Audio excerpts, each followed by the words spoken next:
Hello friends, আমি তমালি আর আমার চ্যানেলে তোমাদের সবাইকে স্বাগত জানাই। আজকে আমি তোমাদের বানিয়ে দেখাবো বেগুনের একটা নিরামিষ রেসিপি।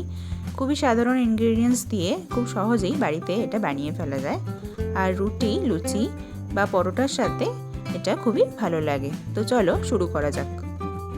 তো প্রথমে আমি কড়াতে তেল দিচ্ছি। তেল দিয়ে বেগুনগুলো আমি গোল গোল করে কেটে রেখেছি, বেগুনগুলো আমি ভেজে নেব।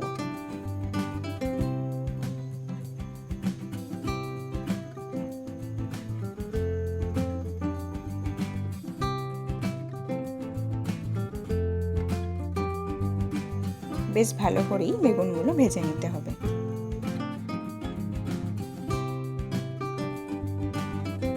হয়ে গেল, এবার আমি তুলে নিচ্ছি।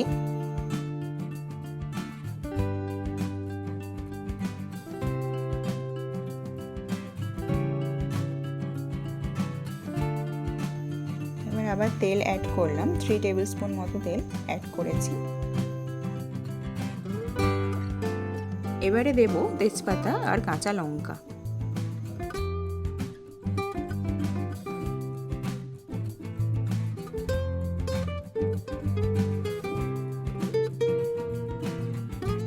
এবারে দিচ্ছি 1 টেবিল স্পুন মতো এটা আদা আর মৌরি আমি পেস্ট করে রেখেছিলাম, সেটা 1 টেবিল স্পুন দিলাম। ভালো করে ভেজে নিতে হবে।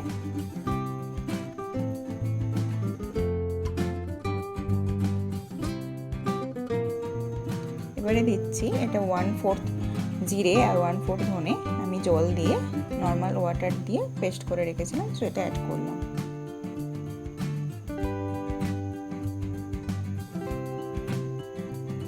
এবারে দিচ্ছি পিনাট পেস্ট, এটা 3 টেবিল স্পুন মতো পিনাটস আছে, জলে ভিজিয়ে রেখেছিলাম, তারপর পেস্ট করেছি।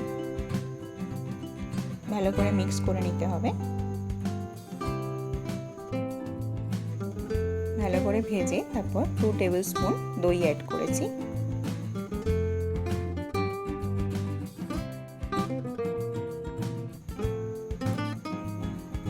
এবার পরিমাণ মতো নুন দিয়ে দেবে।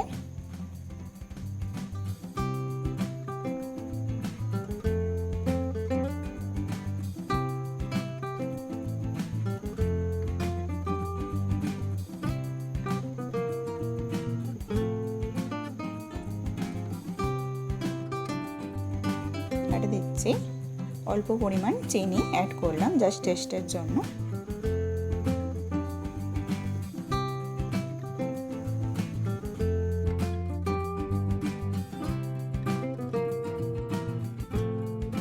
তারপরে আমি জল দিয়ে দিলাম, 1 কাপ মতো জল দিয়েছি।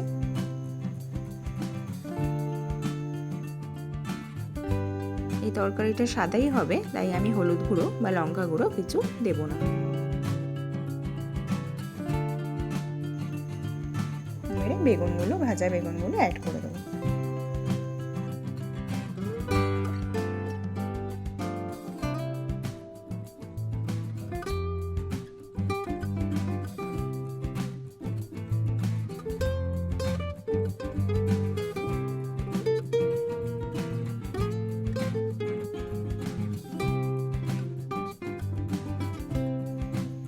বেগুনগুলো অ্যাড করে মিডিয়াম ফ্লেমে 5 মিনিট কুক করতে হবে।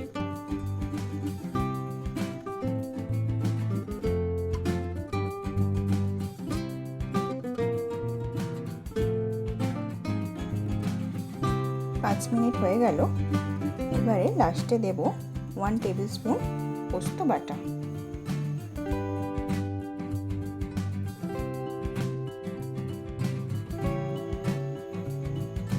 তারপর অল্প একটু ফুটিয়ে গ্যাসের ফ্লেমটা অফ করে দেব।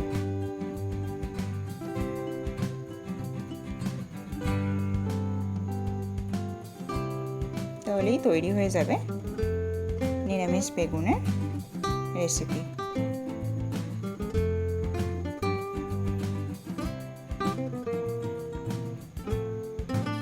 হয়ে গেল, তৈরি হয়ে গেল নিরামিষ বেগুন। তোমরা বাড়িতে ট্রাই করো, কেমন হলো অবশ্যই আমাকে কমেন্ট করে জানাবে। আর ভালো লাগলে আমার চ্যানেলটা সাবস্ক্রাইব করার অনুরোধ রইল। Thank you.